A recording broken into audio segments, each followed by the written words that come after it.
Welcome everyone. आज हम लोग देखेंगे इंडियन पॉलिटी में टॉप 150 एमसीक्यू। तो ये इस वीडियो आप अगर बंगाली लैंग्वेज में देखना चाहते हैं तो इस वीडियो के नीचे डिस्क्रिप्शन में मैं बंगाली वीडियो का लिंक दूंगा।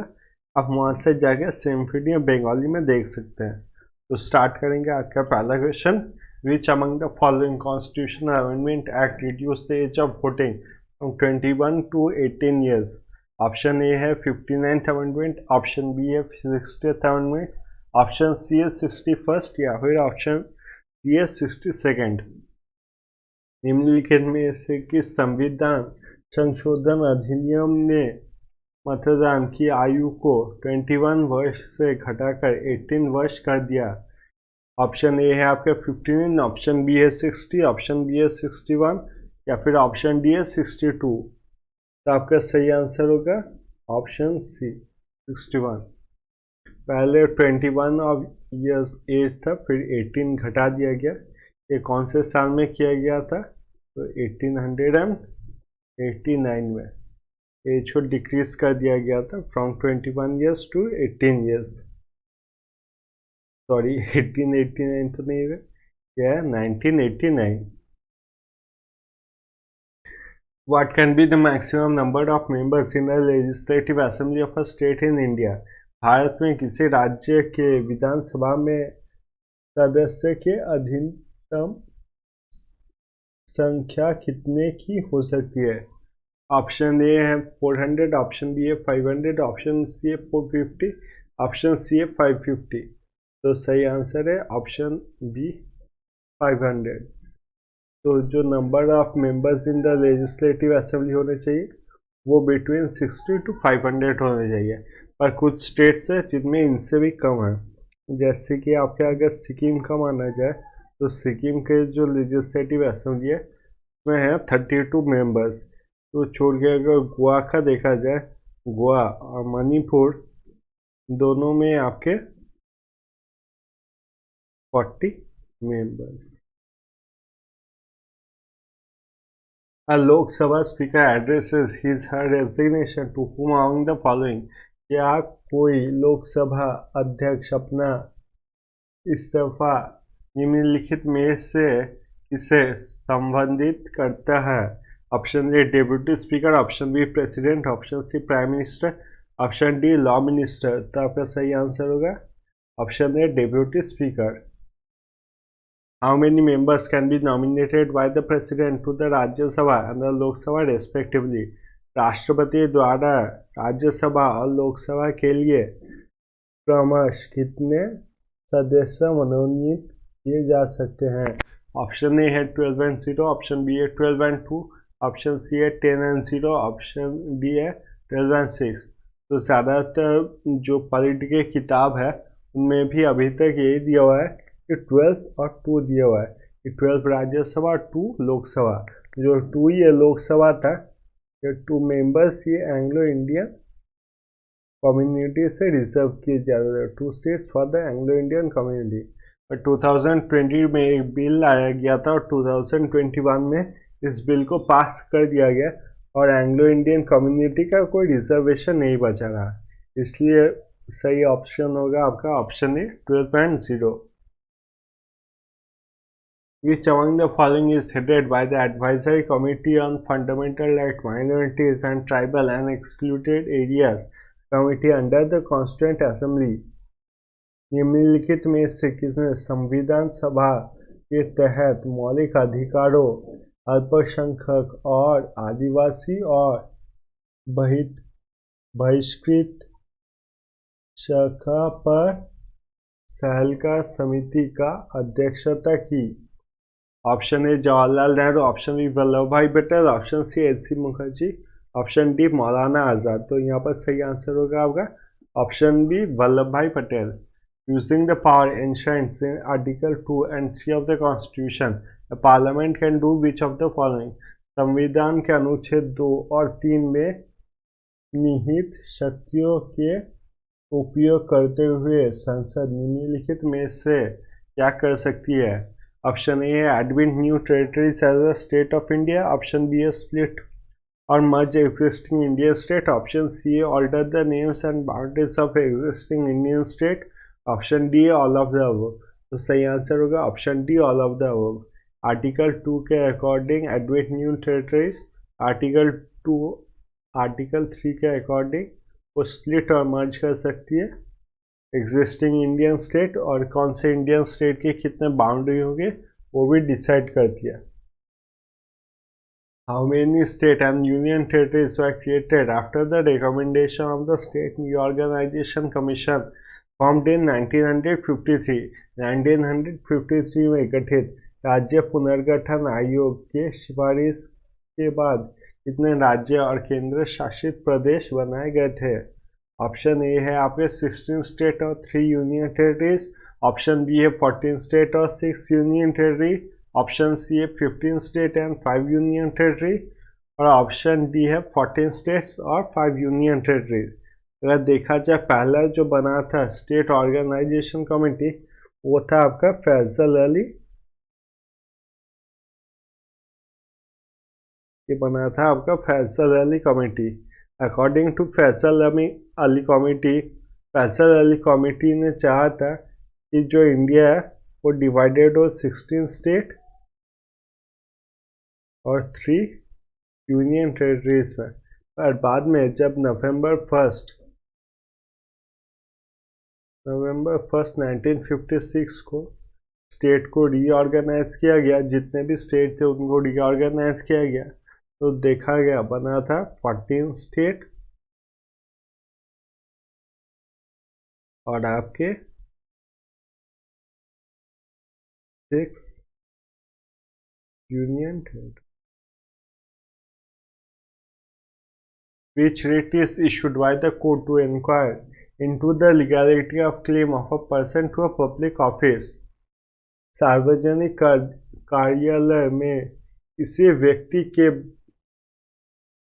दबे में वैधता की जांच करने के लिए अदालत द्वारा कौन सी रिट जारी की जाती है? ऑप्शन ए है क्वो वारंटो, ऑप्शन बी है मैंडेमस, ऑप्शन सी है सर्टोरी, ऑप्शन डी है प्रोहिबिशन। तो सही आंसर होगा क्वो वारंटो। क्वो वारंटो का मतलब होता है बाय व्हाट ऑथोरिटी, मतलब आपके पास कौन सी अथॉरिटी है जिससे आपको पब्लिक ऑफिस का सीट ऑक्युपाई कर रहा है, यही डेट अप्लाई किया जाता है जिसका नाम है क्वो वारंटो। अब हम लोग एक बार रीट जुरिस्डिक्शन के बारे में देख लेंगे। रीट जुरिस्डिक्शन के बारे में बात की जाए तो ये सब सुप्रीम कोर्ट और हाई कोर्ट को पावर दिए गए हैं ताकि इनसे वो कॉन्स्टिट्यूशन को सेफ रखे। कॉन्स्टिट्यूशन में अगर कोई भी रूल ब्रेक कर रहा वो रूल ब्रेक ना कर पाए, इसके लिए ये सब रेट बनाएंगे। तो मेनली आपके 5 टाइप के रेट होते हैं। पहला है habeas corpus. Habeas corpus mainly आपके स्टेट के अगेंस्ट किया जाता है, स्टेट या फिर यूनियन के अगेंस्ट किया जाता है। इसमें किसी को भी अगर इलीगल डिटेंशन किया जाएगा, जैसे कि आप अभी देख सकते हैं कि कॉमेडियंस को या फिर आर्टिस्ट को अगर इलीगल डिटेन किया जाएगा तो फिर वो कोर्ट में जाके हैबियस कॉर्पस अप्लाई कर सकते हैं। हैबियस कॉर्पस अप्लाई करने में क्या होता है, हैबियस कॉर्पस का जो मतलब होता है वो होता है हैव द बॉडी, मतलब जिसे जेल में भराया गया उससे कोर्ट में लाया जाता है और फिर कोर्ट पूछती है उसे क्यों जेल में भराया गया। अगर इसके लिए सही सही कारण होगा तो फिर उसे वापस जेल में भर दिया जाएगा, और अगर इसका कोई सही कारण नहीं होगा तो उसका डिटेंशन कैंसिल कर दिया जाएगा। फिर आता है आपका मैंडेमस। मैंडेमस में क्या होता है, मान लीजिए आप किसी ऑफिसर के पास गए, गवर्नमेंट ऑफिसर के पास, और वो अपने काम करने से मना कर दे, तब आप अप्लाई कर सकते हो उस ऑफिसर के अगेंस्ट मैंडेमस। मैंडेमस का मतलब होता है वी कमांड। में क्या होता है, एग्जीक्यूटिव डज नॉट परफॉर्म इस एक्शन। कोई एग्जीक्यूटिव जो है जब अपना काम नहीं करता तब कोर्ट उस पर अप्लाई कर सकती है मैंडेमस। फिर तीसरा आता है हम लोग का सर्टोरी। सर्टोरी की अगर बात की जाए तो मान लीजिए कोई जगह है, वहाँ पर कोई जजमेंट दिया गया है। मान लीजिए कोई केस है, मुंबई का कोई केस है और कोलकाता हाई कोर्ट ने वहाँ का केस लेके फिर वहाँ पर जजमेंट दे दिया। अभी बाद में जजमेंट देने के बाद ये देखा जाएगा कि जो केस था वो under the jurisdiction of Kolkata high court नहीं आता है, तो इसलिए उसे नल एंड वॉइड यानी कि मतलब उसका जो जुरिस्डिक्शन है उसे गलत ठहरा दिया जाएगा। रेटोरिक का मतलब होता है वी चेक, और ये होता है against the lower judiciary. Supreme court होता है सबसे टॉप जुडिशियरी, तो वो जो नियम बनाता है वो सभी को मानना पड़ता है, ये चलता है even against the lower judiciary if the court goes out of the area. और इसमें जो मेन पॉइंट है ये यही है कि आफ्टर जजमेंट इज गिवन, जब जजमेंट दे दिया जाता है इसके बाद ये किया जाता है। प्रोहिबिशन भी आपका सेम है।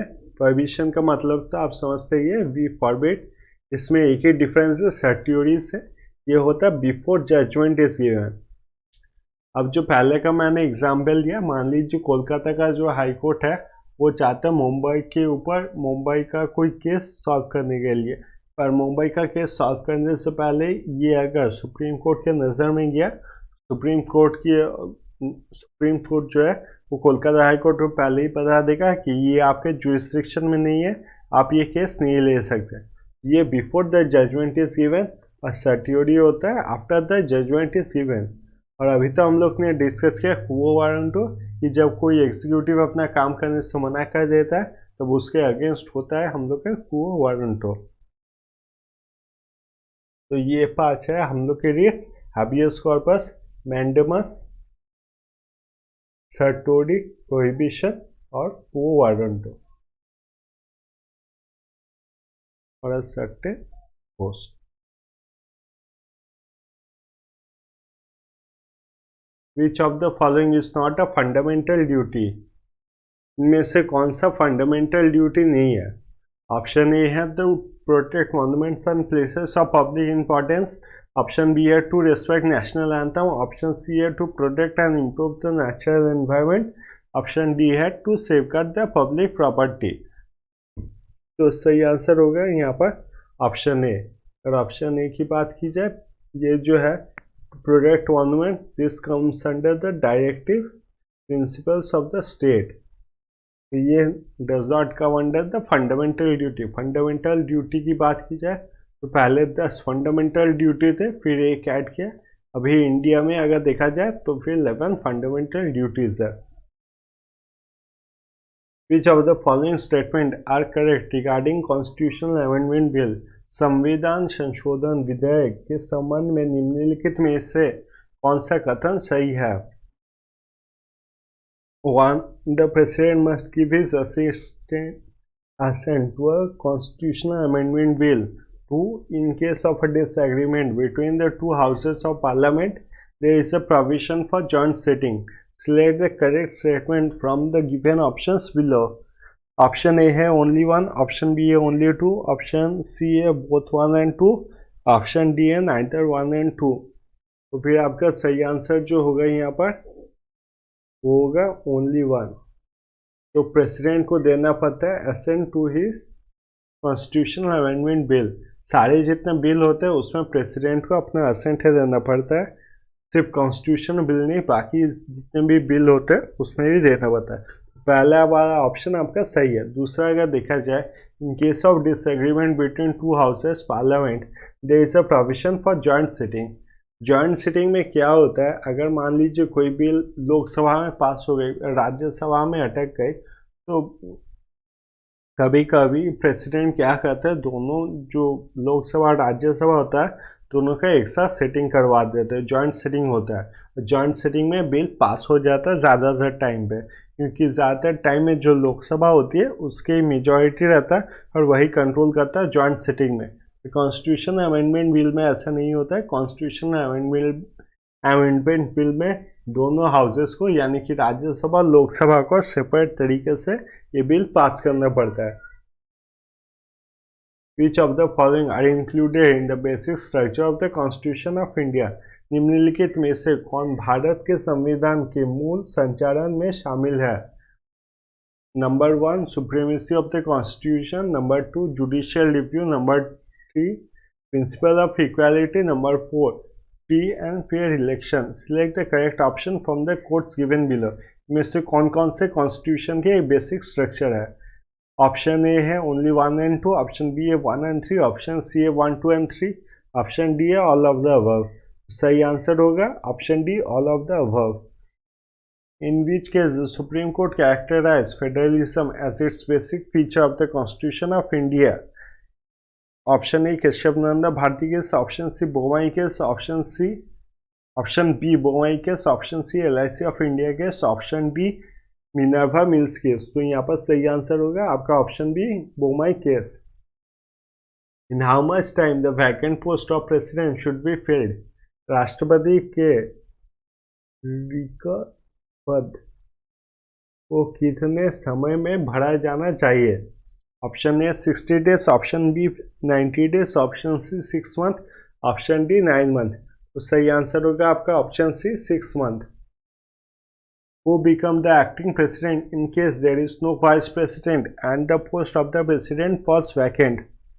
उपाध्यक्ष के ना होने और अध्यक्ष के पद रिक्त होने के स्थिति में कार्यकाल राष्ट्रपति कौन बनता है? Option A chief justice of supreme court, option B Lok Sabha speaker, option C vice chairman of the Rajya Sabha, option D attorney general of India. तो फिर इसका सही आंसर होगा चीफ जस्टिस ऑफ इंडिया।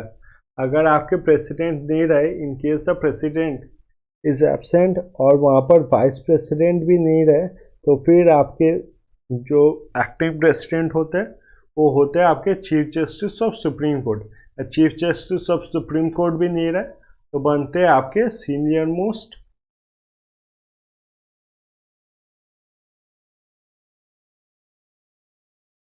जज of supreme court. Which of the following stages is related to general discussion of bill in Lok Sabha? निम्नलिखित में से कौन सा चरण लोकसभा में विधायक के सामान्य चर्चे से संबंधित है? Option A introduction of bill, option B second reading, option B third reading, option D report stage. फिर सही आंसर होगा आपका option B second reading. Which of the following is not a source from which the Speaker of the Lok Sabha derives his power and duties? निम्नलिखित में से कौन सा स्रोत नहीं है जिससे लोकसभा के अध्यक्ष ने अपनी शक्तियाँ और कर्तव्य प्राप्त होता है? ऑप्शन ए है constitution of India, option B है president of India, option C है rules and procedures and conduct of business of Lok Sabha, option D है parliamentary कॉन्वेंशंस।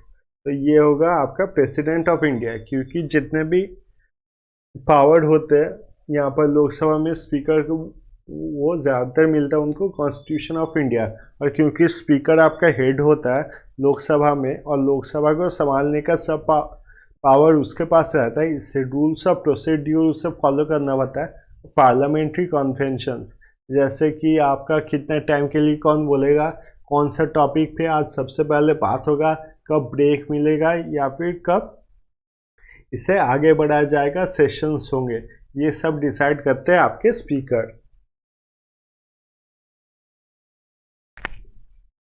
Which constitutional amendment act readjusted the scale of representation in Lok Sabha? किस संविधान संशोधन अधिनियम ने लोकसभा में प्रतिनिधित्व के प्रमाण को फिर से समायोजित किया? Option A first amendment 1951, option B है सेकेंड अमेंडमेंट 1952, ऑप्शन सी है फिफ्थ अमेंडमेंट 1955 या फिर ऑप्शन डी सेवेंथ अमेंडमेंट 1956। आपका सही आंसर होगा option B second amendment 1952।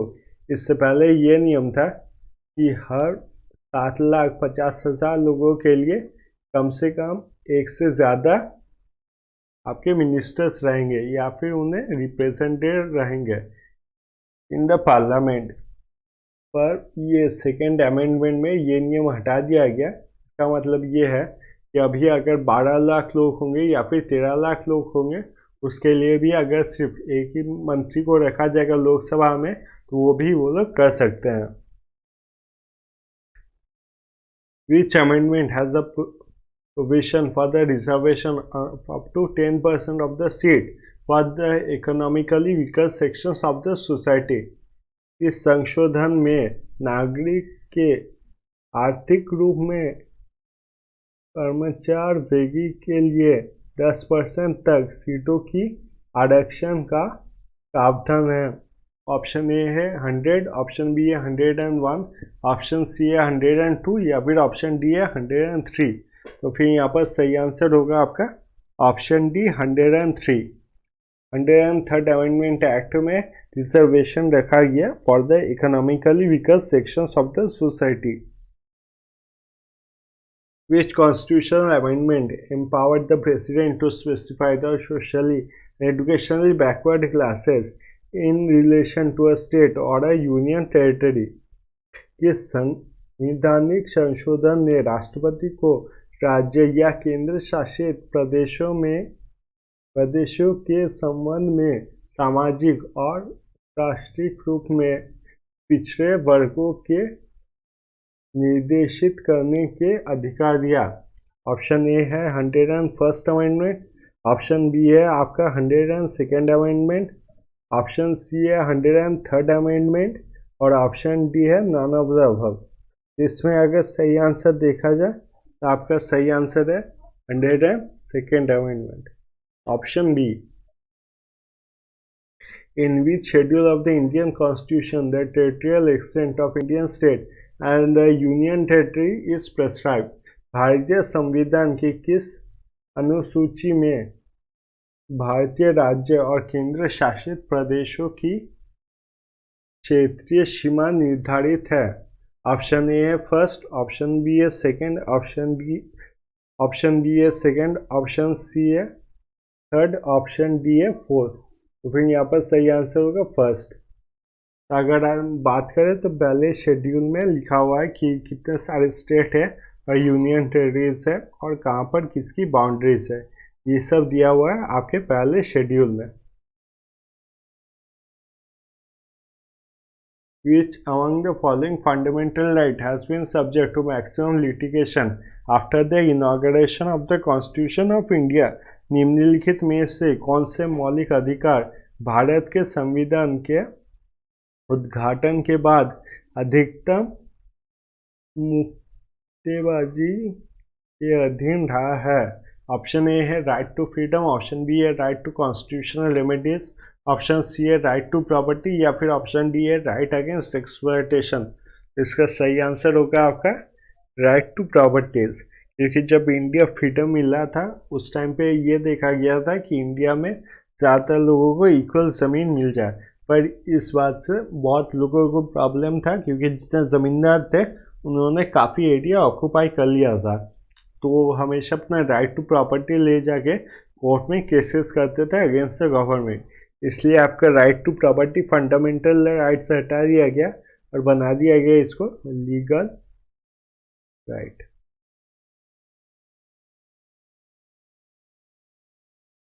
Who among the following past presidents of India never served as the chief minister of a state in India? Option A है ज्ञानी jail Singh, option B है Neelam Sanjiva Reddy, option C है doctor Shankar Dayal Sharma या फिर option D doctor Zakir Hussain. तो फिर आपका सही आंसर होगा option D doctor Zakir Hussain. The 86th Amendment Act of 2002 changed the subject matter which of the following articles of the Directive Principles? 2002 के 86वें संशोधन अधिनियम से निर्देशित सिद्धांतों के निम्नलिखित में से इस अनुच्छेद के विषय वस्तु को बदल दिया? ऑप्शन ए है आर्टिकल 45, ऑप्शन बी है आर्टिकल 47, ऑप्शन सी है आर्टिकल 50 या फिर ऑप्शन डी है आर्टिकल 51। तो फिर इसमें सही आंसर होगा आपका ऑप्शन ए आर्टिकल 45। अगर आर्टिकल 45 में बात की जाए, आर्टिकल 45 में था एलिमेंट्री एजुकेशन के बारे में, बच्चे के एलिमेंट्री एजुकेशन के बारे में दिया हुआ था। इससे बाद में आपके 86 अमेंडमेंट एक्ट से ये राइट बना दिया गया फंडामेंटल राइट, जो कि इंक्लूड हो गया आपके आर्टिकल 21A में। इसके साथ लोग और भी इसको फॉलो करें, इसके लिए इसे फंडामेंटल ड्यूटीज़ में भी ऐड कर दिया गया। तो 10 पहले से फंडामेंटल ड्यूटीज़ है +1 फंडामेंटल ड्यूटी ये दिया गया कि बच्चों को एजुकेशन प्रोवाइड करना, एलिमेंट्री एजुकेशन भी एक फंडामेंटल ड्यूटी है। अभी टोटल हम लोग के 11 फंडामेंटल ड्यूटीज बन गए। अगला क्वेश्चन देखेंगे, विच amendment bifurcated the erstwhile combined National Commission for Scheduled Caste and Scheduled Tribes to two separate bodies? Option A 89th amendment act 2003, option B है 91st amendment act 2003, option C है 96th amendment act 2011, option D है 99th amendment act 2014। तो यहाँ पर आपका सही answer होगा option A 89th amendment act 2003।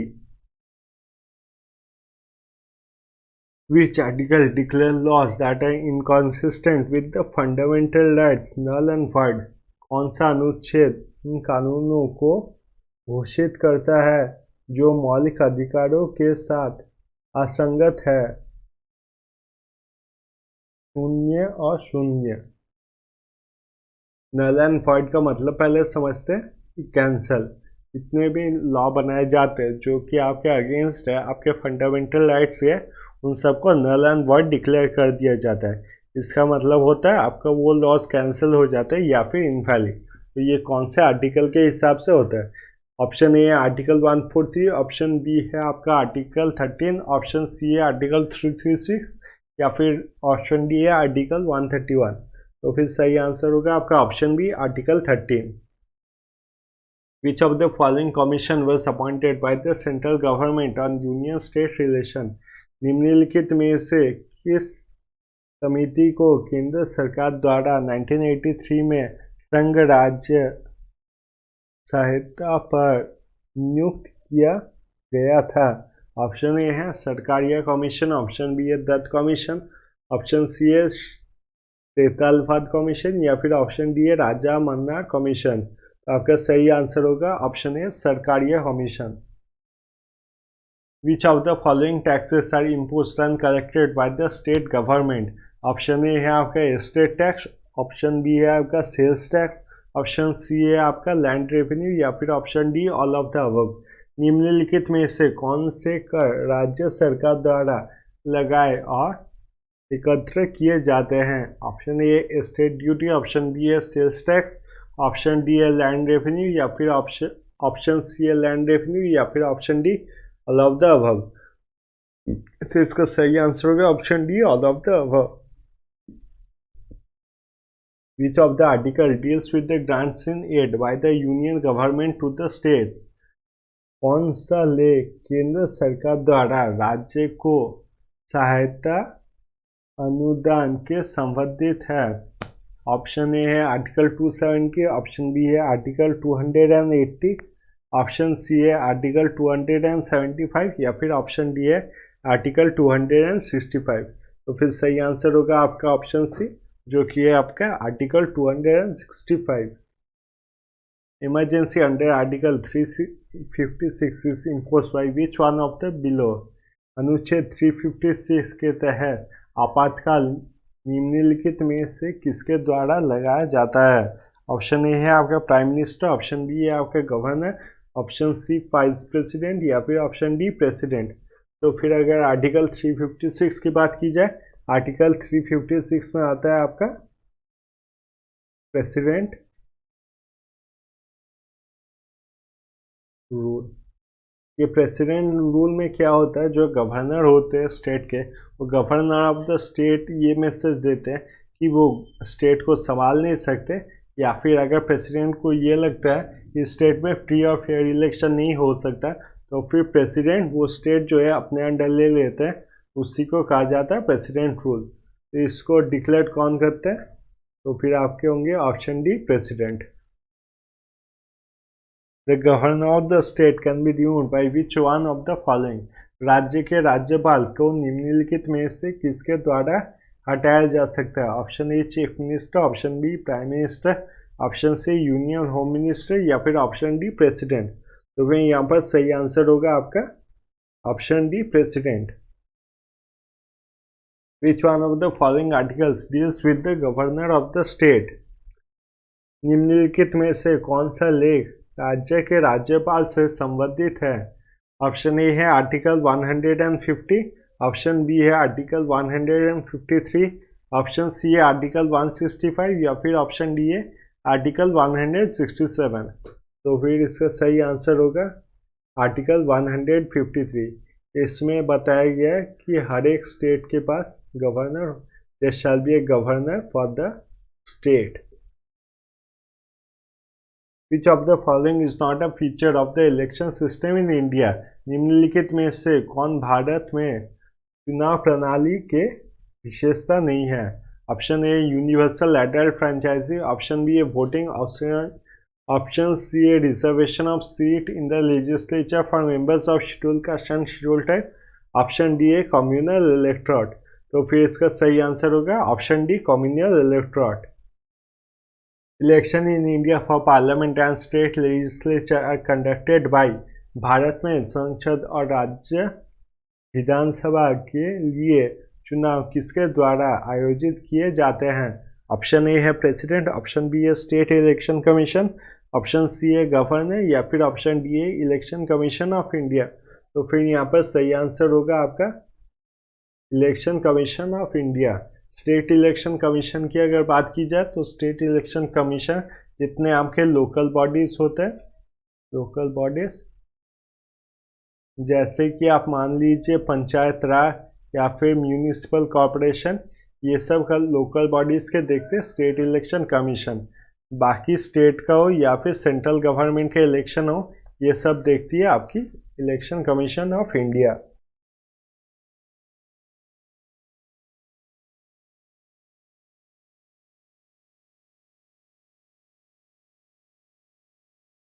अगला क्वेश्चन देखेंगे। Member of election commission are appointed by. चुनाव आयोग के सदस्य की नियुक्ति किसके द्वारा की जाती है? Option A president of India, option B है prime minister of India, option C है elected by the people, option D है चीफ जस्टिस ऑफ इंडिया। सही आंसर है option A president of India. Which article of the Indian constitution says that there will be an election commission of India? भारतीय संविधान की कौन सा अनुच्छेद कहता है कि भारत में एक चुनाव आयोग होगा? Option A article 124, option B article 342, option C article 324 या फिर ऑप्शन डी आर्टिकल 115। फिर सही आंसर होगा article 324। The election of Lok Sabha held every. Lok Sabha के चुनाव हर डैश होते हैं। ऑप्शन ए है 3 ईयर्स, ऑप्शन बी है 4 ईयर्स, ऑप्शन सी है 6 ईयर या फिर ऑप्शन सी है 5 ईयर्स या फिर ऑप्शन डी है 6 ईयर। तो फिर सही आंसर होगा ऑप्शन सी आपका 5 years. What is the maximum allowed duration between the last session of the dissolved Lok Sabha, the recalling of the Lok Sabha? भंग लोकसभा के अंतिम क्षेत्र और लोकसभा के वापस बुलाने के बीच अधिकतम अनुमत अवधि क्या है? ऑप्शन ए 2 महीना, ऑप्शन बी है 4 महीना, ऑप्शन सी है 5 महीना, ऑप्शन डी है 6 महीना, option D 6 month. Which is the smallest Lok Sabha constituency in general election by area? Option A है दिल्ली सदर, ऑप्शन बी है मुंबई साउथ, ऑप्शन सी है Kolkata north west, option D है चांदनी चौक दिल्ली। तो आपका सही आंसर होगा option D Chandni Chowk Delhi. Directive principles of the state policy is mentioned in dash of the Indian constitution. राज्य के नीति निर्देशक तत्व के उल्लेख भारतीय संविधान के डैश में किया गया है। Option A part 1, option B है पार्ट 4, ऑप्शन सी है पार्ट 8 और ऑप्शन डी है पार्ट 4। तो फिर यहाँ पर अगर सही आंसर देखा जाए, इसका सही आंसर होगा आपका पार्ट 4। पार्ट 4 में दिया गया हम लोग को directive principles of the state policy. और ये कौन से आर्टिकल्स में? ये है from article 36 to Article 51. Which group of the following articles of the Indian Constitution contains directive principles of the state policy? Option A है 36 to 51, ऑप्शन बी है 28 to 48, option C है 42 to 56, ऑप्शन डी है 30 to 49। तो सही answer होगा आपका option A 36 to 51। Which of the following article of the Constitution is directed to establish uniform civil code? निम्नलिखित में से संविधान को किस अनुच्छेद से समान नागरिक संहिता स्थापित करने का निर्देश दिया गया है? Option A article 45, option B article 44, option C article 39, option C article 44, option D article 40। Uniform civil code होगा आर्टिकल 44। इससे याद रखने का एक तरीका है, आर्टिकल 4 और 4 दोनों इक्वल है, तो uniform civil code. Currently there are how many members in the election commission? वर्तमान में चुनाव आयोग में कितने सदस्य हैं? Option A 1, option B 2, option C 3, option D 4। तो अभी इलेक्शन कमीशन में कितने मेंबर्स है? 3। What is the tenure of the office for the chief election commissioner? मुख्य चुनाव आयुक्त के लिए कार्यालय के कार्यकाल क्या है? ऑप्शन ए 5 ईयर्स और 65 ईयर, ऑप्शन बी 6 ईयर और 60 ईयर, ऑप्शन सी 6 ईयर और 65 ईयर, ऑप्शन डी 5 ईयर्स और 60 ईयर्स। तो आपका सही आंसर होगा 6 ईयर और 65 ईयर्स। वो appoints the chief election commissioner of election commission? Option A prime minister, option B chief justice, option C president और option D है आपका लोकसभा स्पीकर। तो सही आंसर होगा आपका president. Financial emergency is imposed under which article? Option A है article 354, option B article 365, option C है article 367, option D है आर्टिकल 360। तो सही आंसर होगा आपका आर्टिकल 360। अगर इमरजेंसी की बात की जाए तो 3 इमरजेंसी होते हैं इंडिया में, 356, 352, 356 और 360। पहला है आपका नेशनल इमरजेंसी, फिर आता है आपका प्रेसिडेंट रूल,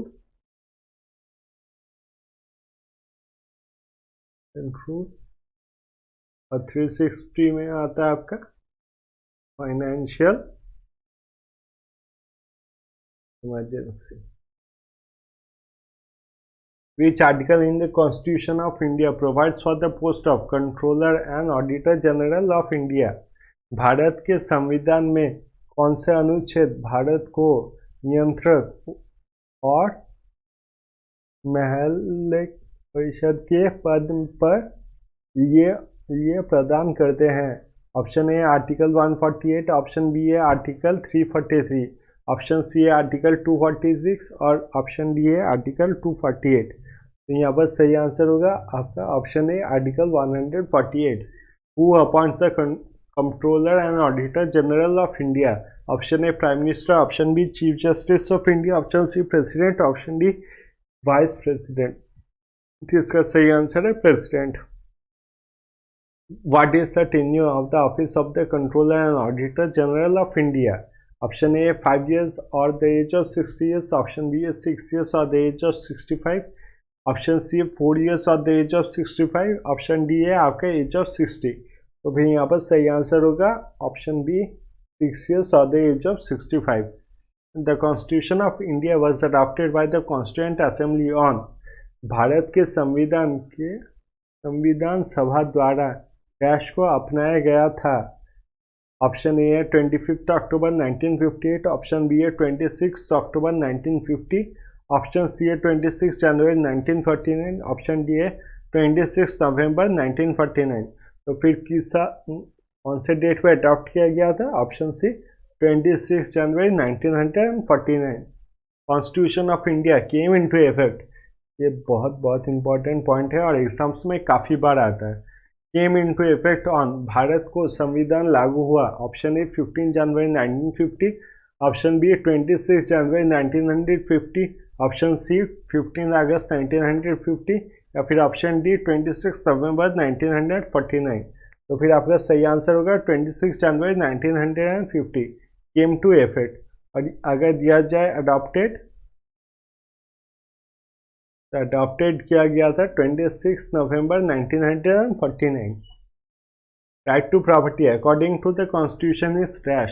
संविधान के अनुसार संपत्ति का अधिकार dash option A fundamental right, option B legal right, option C social right, या फिर ऑप्शन डी डायरेक्टिव प्रिंसिपल।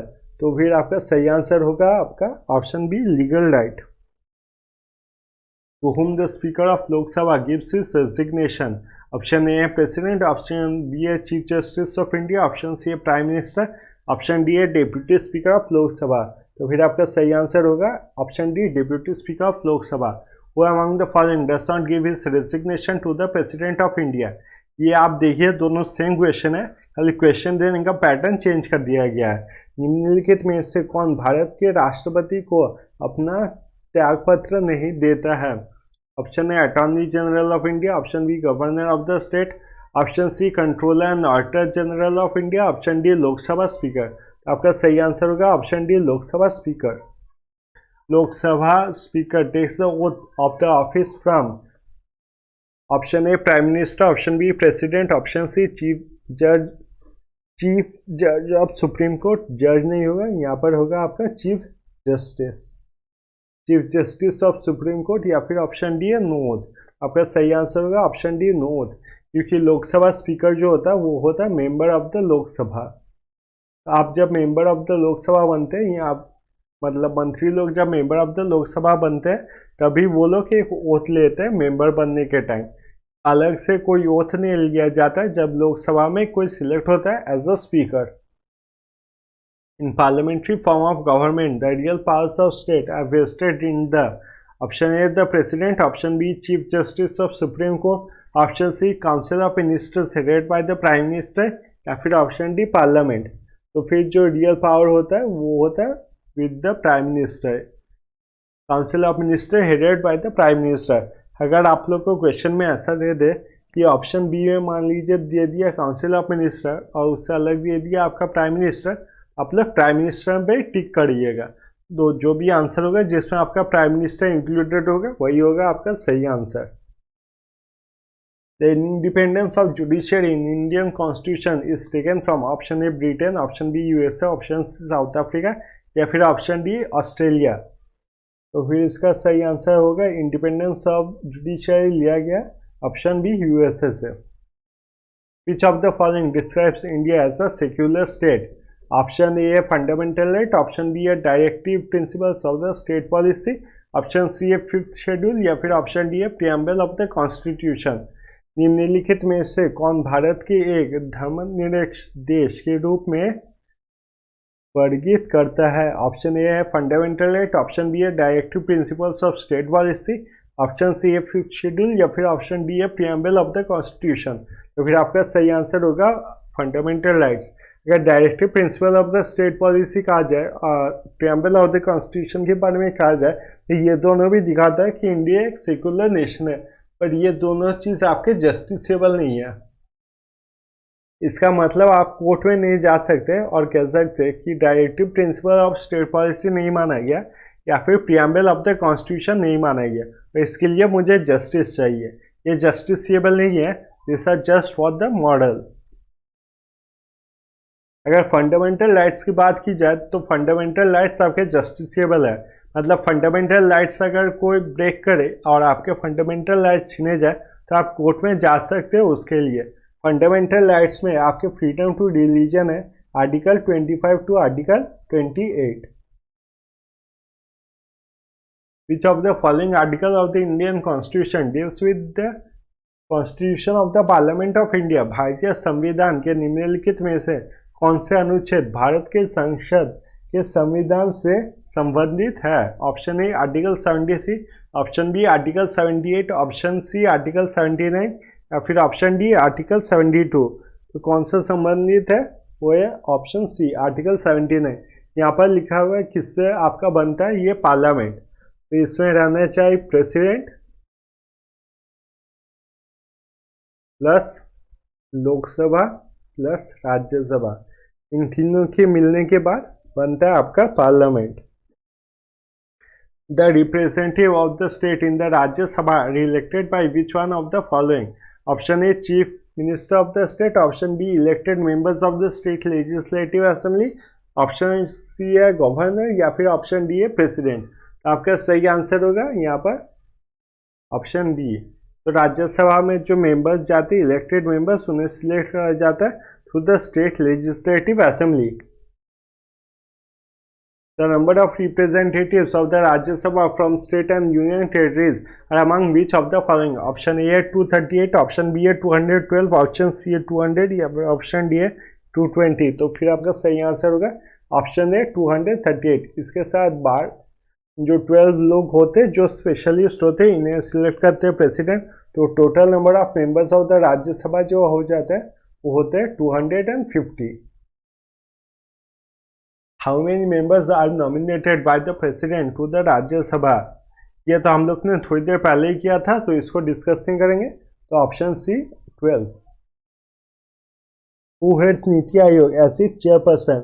अध्यक्ष के रूप में नीति आयोग के प्रमुख कौन है? ऑप्शन ए है आपका president of India, option B है prime minister, option C finance minister, option D है मिनिस्टर ऑफ प्लानिंग। तो फिर यहाँ पर अगर सही आंसर देखा जाए तो फिर ऑप्शन बी होगा आपका prime minister. NITI Aayog came into effect from? NITI Aayog कहाँ से लागू हुआ? ऑप्शन ए 1 मार्च 2015, ऑप्शन बी है 1 अप्रैल 2015, ऑप्शन सी है 1 जनवरी 2015 या फिर ऑप्शन डी 25 दिसंबर 2014। तो आपका सही आंसर होगा 1 जनवरी 2015। Which of the following state was the first to establish Panchayati Raj institution? Option A है आपका राजस्थान, ऑप्शन बी है आपका आंध्र प्रदेश, ऑप्शन सी है आपका वेस्ट बंगाल और ऑप्शन डी है आपका गुजरात। तो पहला जो पंचायती राज इंस्टीट्यूशन बैठा था वो बैठा था राजस्थान में, और ये स्टार्ट हुआ था आपके 2 अक्टूबर 1959 को। पर ये सक्सेसफुल नहीं हुआ था और ये काफ़ी फेलियर हो गया था। पंचायती राज इंस्टीट्यूशन जो सक्सेसफुली स्टार्ट हुआ था और चला था वो था आपका आंध्र प्रदेश में। Which part of the constitution deals with the panchayat? संविधान के कौन से भाग पंचायतों के संबंधित है? ऑप्शन ए है आपका पार्ट 9, ऑप्शन बी है आपका पार्ट 10, ऑप्शन बी है, ऑप्शन सी भी है आपका पार्ट 9, तो कर देते हैं पार्ट 12 या फिर ऑप्शन डी है पार्ट 11। तो फिर आपका सही आंसर होगा ऑप्शन ए पार्ट 9। तो Panchayati system was adopted to? Panchayat प्रणाली को अपनाया गया था। ऑप्शन ए है to decentralise the part of democracy, option B है make people aware of politics, option C है educated the patients, option D है नन ऑफ दिस। तो आपका सही आंसर होगा option A to decentralise the power of democracy. Decentralise मतलब centre में से जितना पावर है वो सब डिस्ट्रीब्यूट करना और वो सब स्टेट में देना, स्टेट से वो लोकल बॉडीज को भेजना, वो decentralise. Which of the following states have no Panchayati Raj institution at all? Option A है Nagaland, option B Assam, option C है केरला, ऑप्शन डी है त्रिपुरा। तो फिर आपका सही आंसर होगा Nagaland.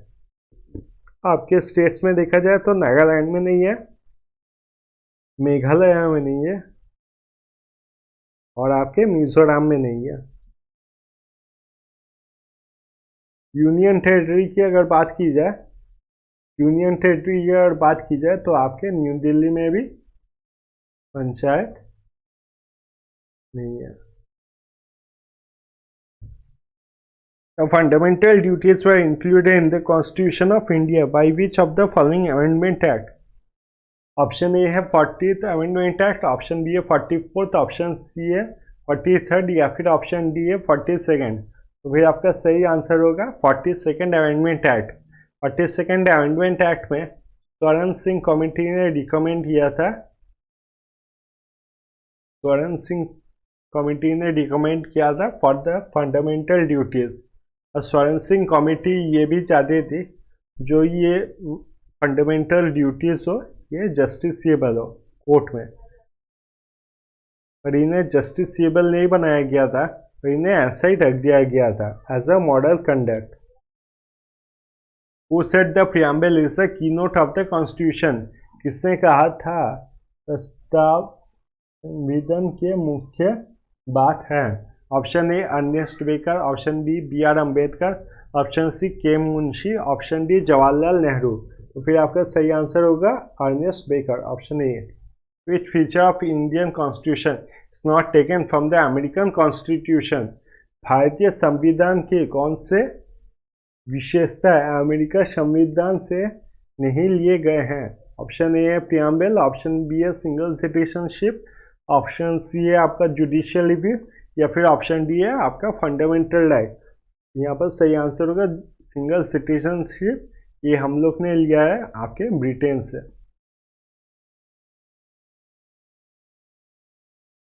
Procedure for the amendment of the constitution is taken from? Option A है USA, option B है रशिया, ऑप्शन सी है साउथ अफ्रीका, ऑप्शन डी है कनाडा। तो इसका सही आंसर होगा option C, South Africa. Which of the following state is true regarding the Indian Constitution? Option A, law-making procedure is taken from Britain. Option B, concept of single citizenship is taken from France. Option C, concept of judicial review is taken from USA. Option D, appointment of the governor in different state is taken from Canada. इसमें जो सही नहीं है वो single citizenship हम लोग ने France से नहीं लिया, वो लिया है ब्रिटेन से। Which government of India act has the most influence on the current constitution of India? Bharat के वर्तमान संविधान पर भारत सरकार के किस अधिनियम का सबसे अधिक प्रभाव है? ऑप्शन ए है government of India act 1935, option B है Pitt India act 1784, option C है गवर्नमेंट ऑफ इंडिया एक्ट 1919, या फिर option D Indian constitutional act 1909। तो फिर इसका सही आंसर है government of India act 1935। The idea of constituent assembly to frame constitution for India was first mooted by? Bharat के लिए संविधान बनाने के लिए एक संविधान सभा का विचार सबसे पहले किसके द्वारा प्रस्तावित किया गया था? ऑप्शन ए है एम.एन. रॉय इन 1927, ऑप्शन बी है इंडियन नेशनल कांग्रेस इन 1936, ऑप्शन सी है द मुस्लिम लीग इन 1905, या फिर option D the all parties conference in 1946। तो सही आंसर होगा एम.एन. रॉय इन 1927। एम.एन. रॉय के बारे में बात की जाए तो एम.एन. रॉय आपके सोशलिस्ट पार्टी से थे और उन्होंने सबसे पहले आइडिया दिया था कॉन्स्टिट्यूएंट असेंबली का, जो बनाएगी आपकी constitution. Article 17 of the Indian constitution is related to? भारतीय संविधान के अनुच्छेद 17 संबंधी है। Option A prohibition of child labour, option B equality before law, option C prohibition of untouchability, या फिर option D abolition of title. तो सही आंसर है आपका prohibition of untouchability. Under which article prohibition of discrimination on the grounds of religion, race, caste, sex and place of birth is mentioned? Option A article 15, option A article 17, option B article 14, option C article 17, या फिर option D है article 15। तो आपका सही answer होगा option D article 15।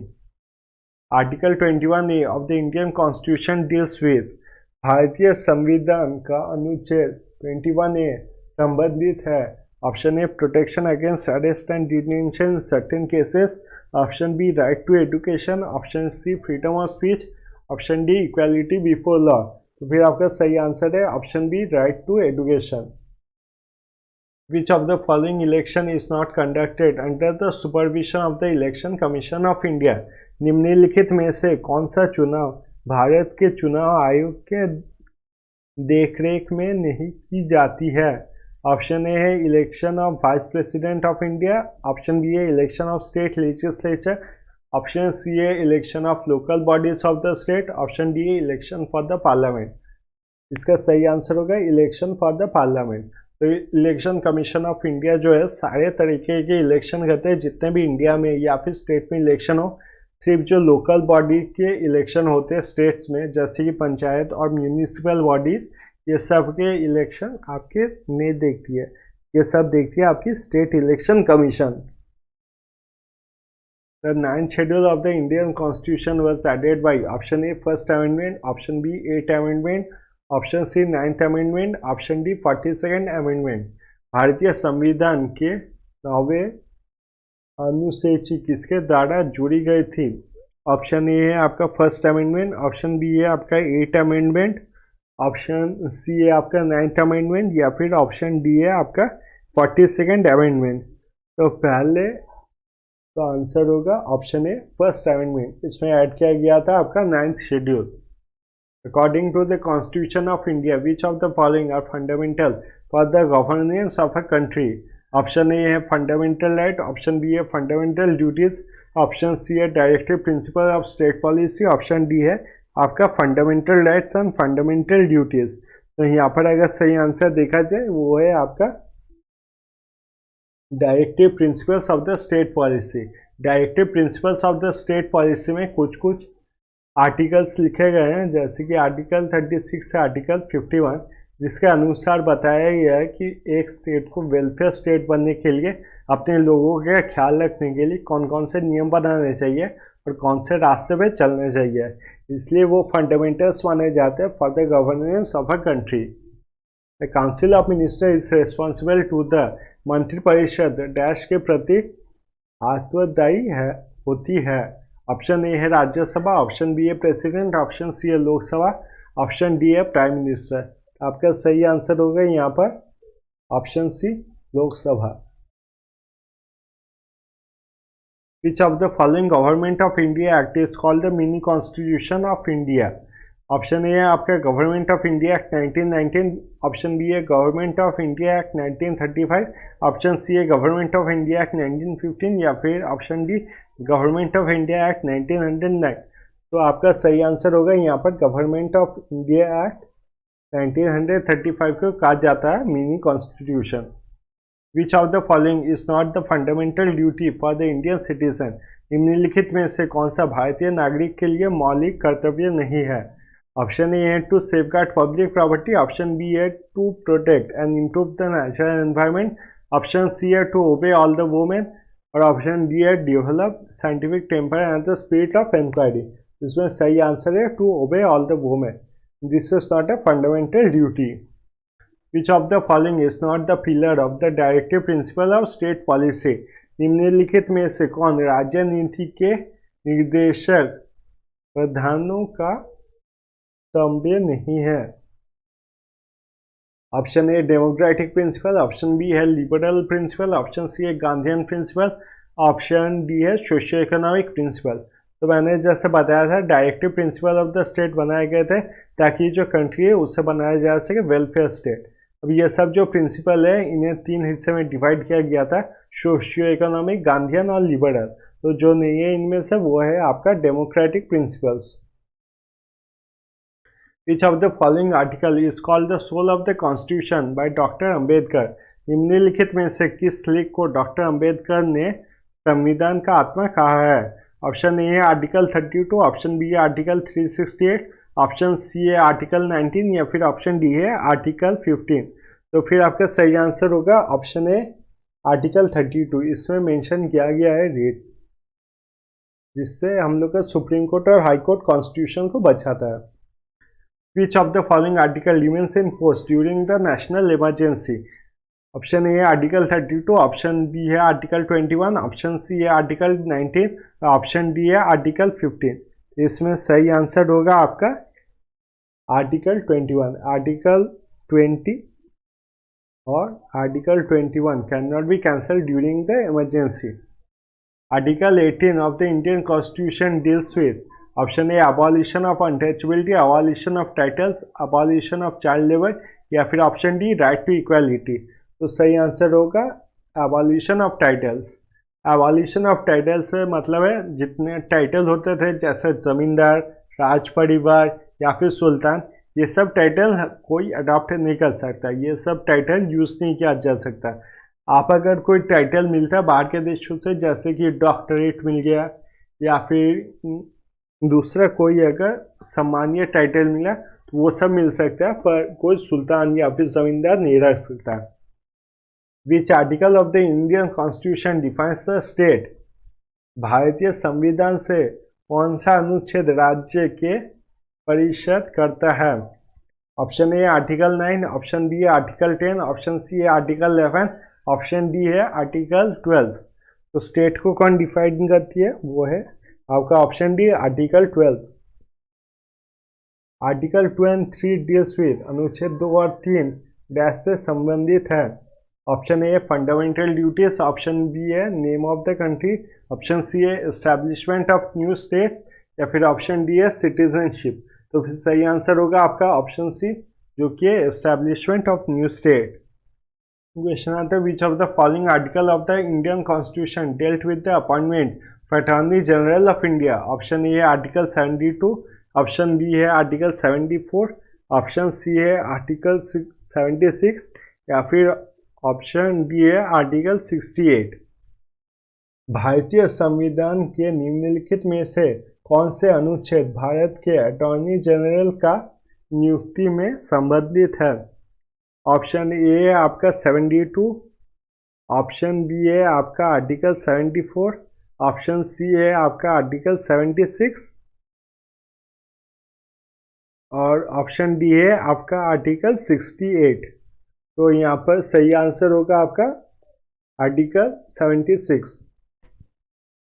Who is the highest legal officer of the Union Government of India? Option A attorney general of India, option B है CAG, option C है president, option D है solicitor general of India. सही answer होगा आपका attorney general of India. To be eligible for appointment as attorney general of India, a person must possess the qualification prescribe for a dash. भारत के DPO के रूप में नियुक्ति के लिए पात्र होने के लिए एक व्यक्ति के पास डैश के लिए निर्धारित योग्यता होना चाहिए। ऑप्शन ए जज of the supreme court of India, option B है जज of the high court of India, option C है रिनाउंड लॉयर, ऑप्शन डी है सॉलिसिटर जनरल ऑफ इंडिया। इसका सही आंसर होगा जज of the supreme court of India. Who prepared the preamble of the Indian Constitution? Option A है Jawaharlal Nehru, option B है आपका वल्लभ भाई पटेल, ऑप्शन सी है राजेंद्र प्रसाद, ऑप्शन डी है आपका डॉक्टर बी आर अम्बेडकर। तो इसका सही आंसर होगा नेहरू। उन्होंने बनाया था आपका ऑब्जेक्टिव रेजोल्यूशन, जिससे इंस्पायर हुआ था आपका प्रियम्बल। तो ये प्रियम्बल बनाने के लिए जो पावर है वो दिया गया था जवाहरलाल नेहरू को। Preamble of the country reads that India is a, option A sovereign and secular, option B secular and democratic, option C है secular sovereign democratic, option D है secular sovereign democratic and republic. तो सही answer है option D. Inclusion of the word fraternity is propose by, option A doctor B R Ambedkar, option D B A Nehru, option C है Kripalani, option D है श्यामा प्रसाद मुखर्जी। वे fraternity जो word है उसे include किया था डॉक्टर बी आर अम्बेडकर ने। और फ्रेटर्निटी का मतलब क्या होता है? फ्रेटर्निटी का मतलब होता है ब्रदरहुड, भाईचारा।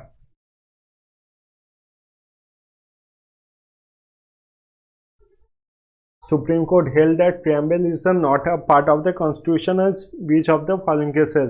ऑप्शन ए है Berubari union case, option B है Unni Krishnan versus union of India, option C है Minerva mills versus the union of India and other states, option D है आपका Sunil Batra versus Delhi government.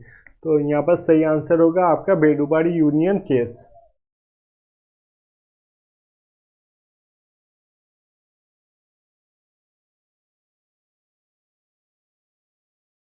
The impeachment of president is carried by which one of the following? Option A है attorney general, option B है members of the legislative assembly, option C है parliament, या फिर option D है आपका prime minister. The impeachment of the president is carried by option C parliament.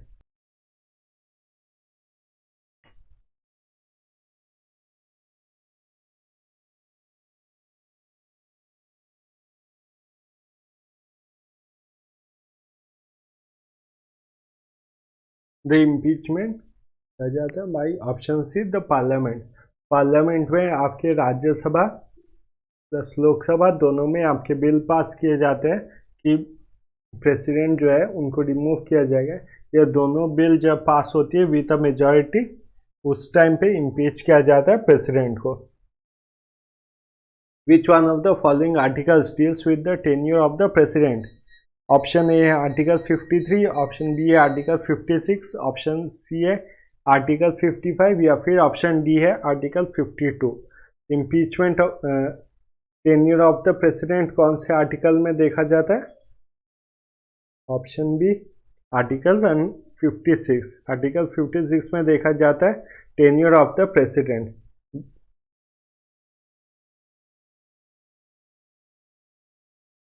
Which of the following articles deals with the impeachment of the president?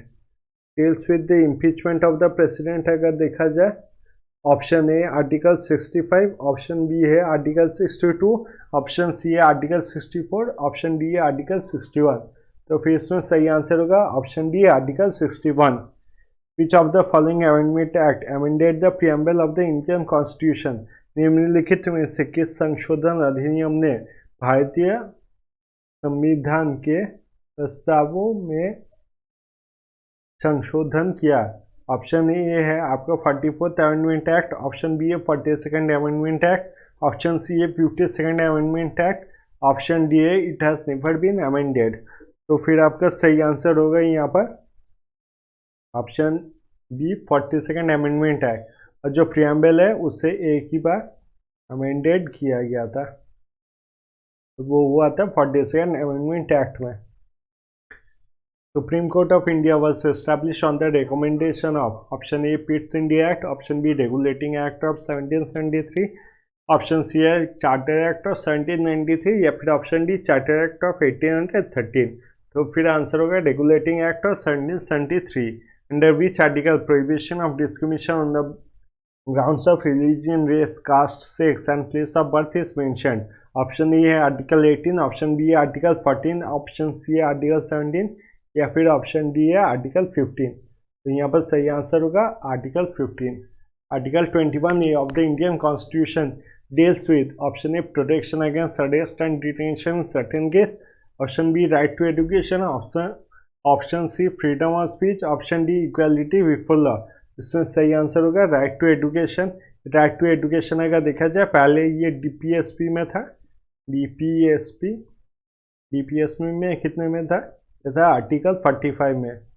बाद में इसे fundamental right बना दिया गया था, उसके लिए लाया गया था 82nd कॉन्स्टिट्यूशनल अमेंडमेंट एक्ट, और उसमें ये फंडामेंटल राइट बनाया गया था कि हर एक बच्चे को एलिमेंट्री एजुकेशन मिलने का फंडामेंटल राइट है। तो ये किस में ऐड किया गया? तो ये किया गया आर्टिकल 21A में।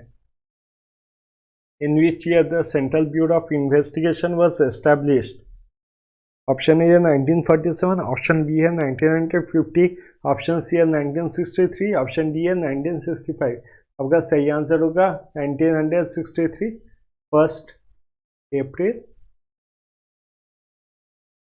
1963 को बनाया गया था आपका सीबीआई या फिर central bureau of investigation. Which of the following articles deals with the election of the vice president? निम्नलिखित में से कौन सा अनुच्छेद उपराष्ट्रपति के चुनाव के संबंधित है?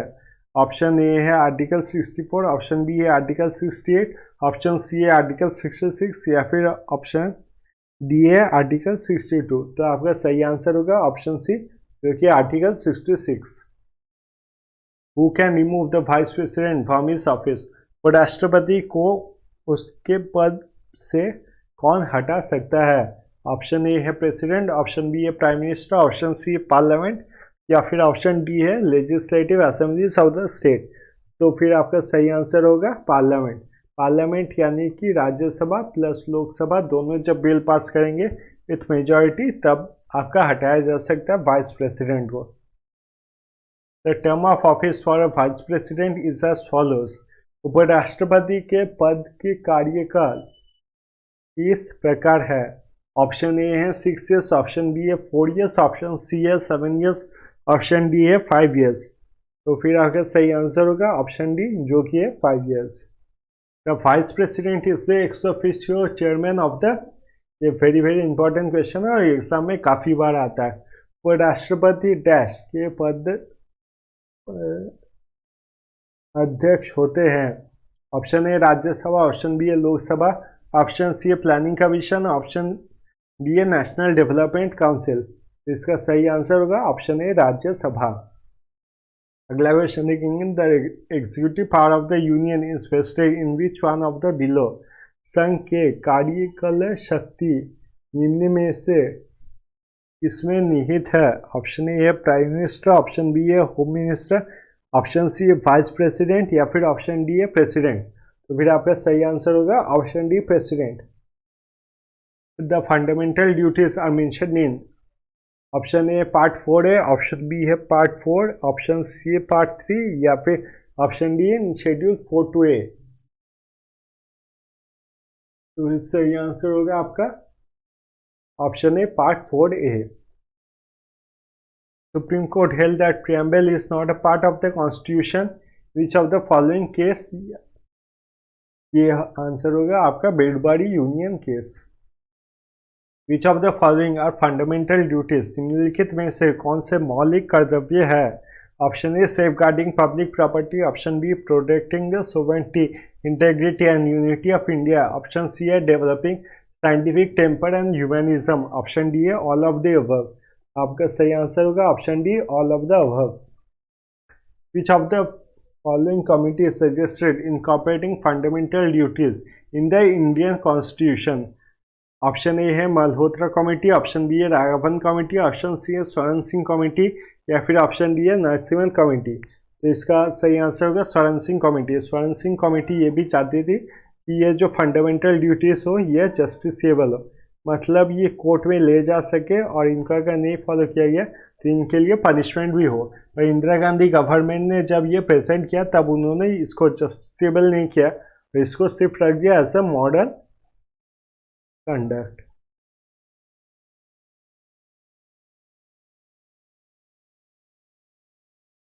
Which of the following article of the Indian Constitution contain the right to religious freedom? भारतीय संविधान में निम्नलिखित में से किस अनुच्छेद को से धार्मिक स्वतंत्रता का अधिकार है? Option A article 25 to 28, option B article 29 to 30, option C article 32 to 35, और ऑप्शन डी आर्टिकल 23 और 24। तो आपका सही आंसर होगा option A article 25 to 28। Which of the following article of the Indian Constitution guarantees equality before law and equal protection of law within the territory of India? Option A 15, option B 14, option C 17, option D 18। तो आपका सही answer होगा option A 15। Which article of the Indian Constitution abolishes untouchability? Option A है article 18, option B है article 15, option C है article 14, या फिर option D है आर्टिकल 17। तो इसका सही आंसर होगा आर्टिकल 17। इसको छोड़ के जितना भी फंडामेंटल राइट्स है या फिर जो भी लीगल राइट हम लोग को मिलते हैं उन सब में आपके एक्सेप्शंस रहते हैं। जैसे कहीं पे हम लोग के लिए रिजर्वेशन है शेड्यूल कास्ट शेड्यूल ट्राइब्स के लिए, कहीं पे रिजर्वेशन है आपके महिलाओं के लिए, इकोनॉमिकली वीकर सेक्शंस के लिए रिजर्वेशन से, फिर आपके राइट टू स्पीच में आपके एक्सेप्शंस हैं कि कहीं पे आप भड़काऊ स्पीच नहीं दे सकते। ऐसे सब में कोई ना कोई एक्सेप्शंस रहते हैं, पर आर्टिकल 17 जो मेंशन करता है अनटचेबिलिटी के बारे में उसमें कोई एक्सेप्शंस नहीं है। चाहे आप इंडिया में रहते हो कि इंडिया में ना रहते हो, आप अगर इंडिया के टेरिटरी में अनटचेबिलिटी प्रैक्टिस कर रहे हो तब वो है अगेंस्ट द लॉ, और इसके लिए आपको जेल भी हो सकता है अगर आप किसी भी फॉर्म में अनटचेबिलिटी प्रैक्टिस करते हो with in the territory of India, that is against the law. Each of the following is correct with the respect of right against exploitation? Option A prohibition of traffic in human beings and forced labor, option B freedom as to payment of taxes for the promotion of any particular religion, option C protection of interest of minorities, option D equality before law। आपका सही answer होगा option A prohibition of traffic in human beings and force labour. In which part of the Indian constitution the fundamental rights are provided? भारतीय संविधान के किस भाग में मौलिक अधिकार प्रदान किए गए हैं? Option A part 2, option B part 3, option C part 5, और ऑप्शन डी है पार्ट 4। इसका सही आंसर होगा option B part 3। National emergency is declared under which of the following articles? Option A article 358, option B है 352, option C है 356 या फिर option D है 360। तो आपका सही आंसर होगा 360। और कौन सा इमरजेंसी डिक्लेयर किया जाता है यहाँ पर आर्टिकल 360 में? तो financial emergency. National emergency proclamation is issued in the case of, राष्ट्रीय आपात अध्यक्षता किसके मामले में जारी की जाती है? Armed rebellion, external aggression, war या फिर option D all of the above. आपका सही आंसर होगा option D all of the above. Proclamation of emergency under article 352 issued in which of the following? By which of the following? Option A prime minister, option B president, option C है defence minister या फिर option D है home minister. तो फिर सही answer होगा option B president. Article 352 क्या है? आर्टिकल 352 है नेशनल इमरजेंसी। ये नेशनल इमरजेंसी पूरे इंडिया में या इंडिया के कोई स्पेसिफिक पार्ट में भी लगाया जा सकता है। The central bureau of investigation comes under the administrative control of, केंद्रीय जांच ब्यूरो सीबीआई किसके प्रशासनिक नियंत्रण में आता है? Option A department of personnel and training of the ministry of personnel, option B ministry of home affairs, option C ministry of defence या फिर option D none of the above. तो फिर आपका सही आंसर होगा DOPT, option A. Advocate general of the state is appointed for a period of, राज्य के महाधिवक्ता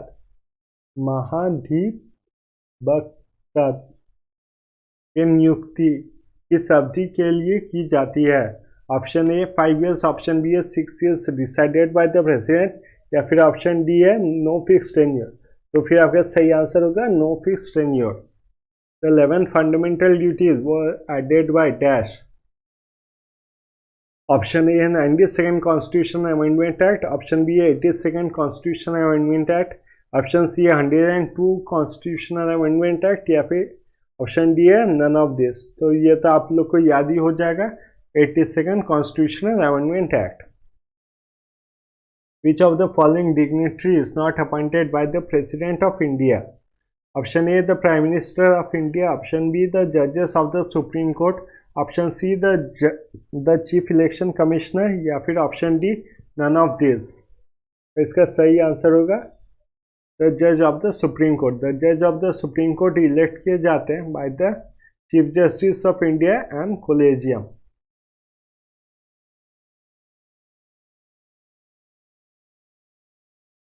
Which of the following dignitary does not submit his resignation to the President of India? निम्नलिखित में से कौन सा गणमान्य व्यक्ति भारत के राष्ट्रपति को अपना इस्तीफा नहीं सौंपता है? ऑप्शन ए है vice president of India, option B है chief justice of India, option C है स्पीकर ऑफ लोकसभा या फिर ऑप्शन डी है प्राइम मिनिस्टर ऑफ इंडिया। तो फिर आपका सही आंसर है option C speaker of the Lok Sabha. Which of the following is not match correctly? Option A article 120 for establishment of the supreme court, option B article 158 appointment of the CAG, option C article 315 establishment of the public service commission या फिर option D है article 112 definition of money bill. तो फिर इसमें सही answer है option D गलत है। आर्टिकल 110 में दिया हुआ है definition of money bill. Which of the following is not true about the Chief Election Commissioner of India? Chief Election Commissioner is appointed by the President of India. Chief Election Commissioner can be removed from in the same way as the Judge of the Supreme Court. Option C है Mr. V.S. Sampath is the current Chief Election Commissioner of India. V.S. Sampath is the Chief Election Commissioner of India.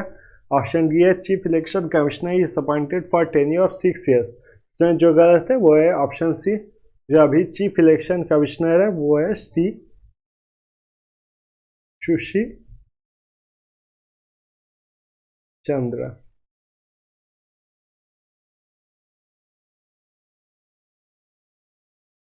Dash has the power to regulate the right of citizenship in India? Option A union cabinet, option B है parliament, option C है supreme court, option D है high court. इसका सही answer होगा option B the parliament. In the constitution of India article 5 to 11 deals with, Bharat संविधान अनुच्छेद 5 से 11 तक संबंधित है। Option A union and its territory, option B citizenship, option C है फंडामेंटल ड्यूटीज या फिर ऑप्शन डी फंडामेंटल राइट। तो फिर इसका सही आंसर होगा option B citizenship. Which of the following part of the Indian constitution deals with citizenship? Option A part 1, option B है part 2, option C है पार्ट 3 या फिर ऑप्शन डी है पार्ट 4। इसका सही आंसर होगा option B part 2। According to Indian constitution domicile means, भारतीय संविधान के अनुसार डोमिसाइल का अर्थ डैश है। ऑप्शन ए है टेम्पररी होम, ऑप्शन बी है परमानेंट होम, ऑप्शन सी है home in foreign country, option D है होम इन रेंट कंट्री। तो फिर इसका सही आंसर है permanent home. By the process of naturalisation which among the following can acquire the citizenship of India? Option A है foreigner, option B है non resident Indian, option C है overseas Indian, option D है all of the above. इसका सही answer होगा option D all of the above. Which one of the following is the cause of losing foreign citizenship in India? निम्नलिखित में से कौन भारत में एक नागरिकता खोने का कारण है? Option A one surrenders his या फिर her citizenship, B government of India withdraw his या फिर her citizenship one accept citizenship of other country, या फिर D all of the above. तो आपका सही आंसर है option D all of the above. Which of the following statement regarding citizenship is correct? नागरिकता सम्मान निम्नलिखित में से कौन सा कथन सही है?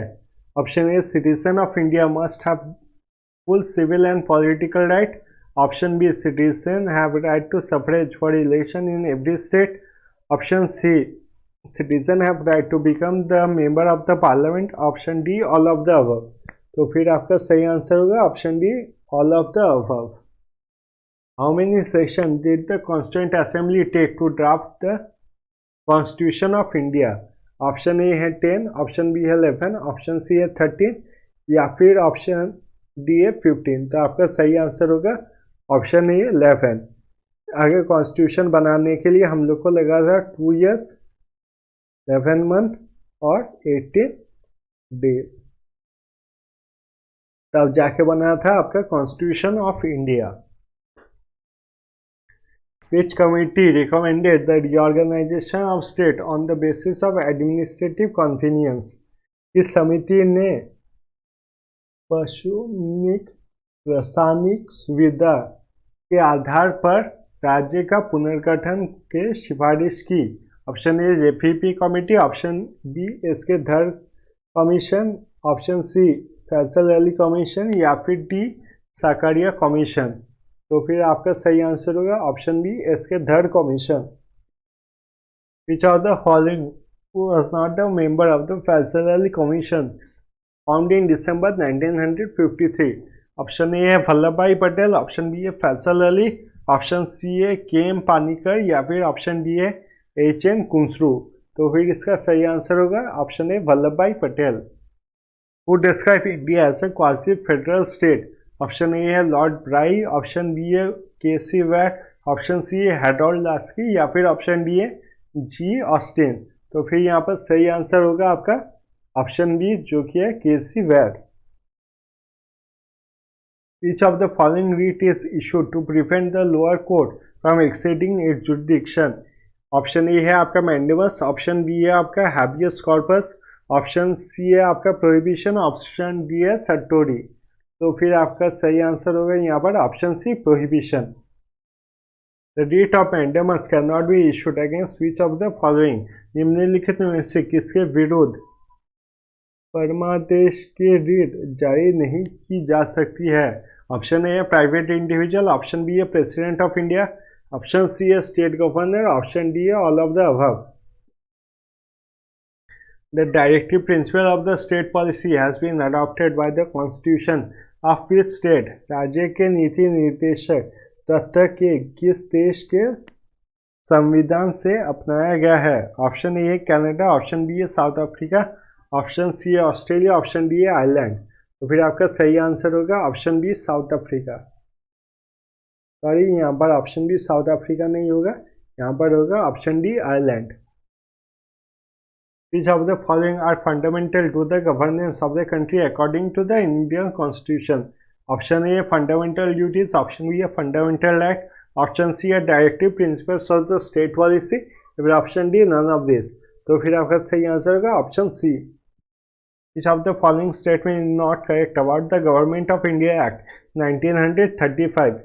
Option A है it introduced hierarchy at central level, option B है proposed to set up an all India federation, option C है it establishes central federal bank, option D है it separated provincial budget from the central budget। तो गलत जो है वो है option D, कोई प्रोविंशियल और सेंट्रल बजट अलग नहीं था, सिर्फ एक ही बजट को माना जा रहा था, जो कि पहले आपके बजट और रेलवे बजट दो अलग बनाए गए थे, पर अभी के टाइम पे अगर देखें तो दोनों को एक साथ मिला दिया गया है और सिर्फ एक ही बजट लाया जाता है। Who became the first Governor General from the new Dominion of India? Bharat के नए डोमिनियन के पहले गवर्नर जनरल कौन बने?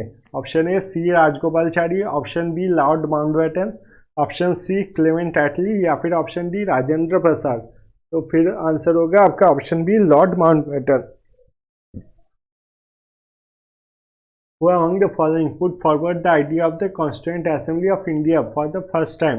निम्नलिखित में से किसने पहली बार भारत के लिए संविधान सभा का विचार प्रस्तुत किया? Option A Jawaharlal Nehru, option B Sardar Vallabh भाई Patel, option C doctor Rajendra Prasad, या फिर option D M N Roy. तो आपका सही आंसर है डी एम एन रॉय। तो आज का वीडियो यहीं तक था। अगर आप लोग को वीडियो अच्छा लगा हो तो काइंडली चैनल को सब्सक्राइब कीजिए, इससे मुझे काफ़ी सपोर्ट मिल रहा है। थैंक यू सो मच ये वीडियो देखने के लिए, और मिलेंगे हम लोग अगले वीडियो में।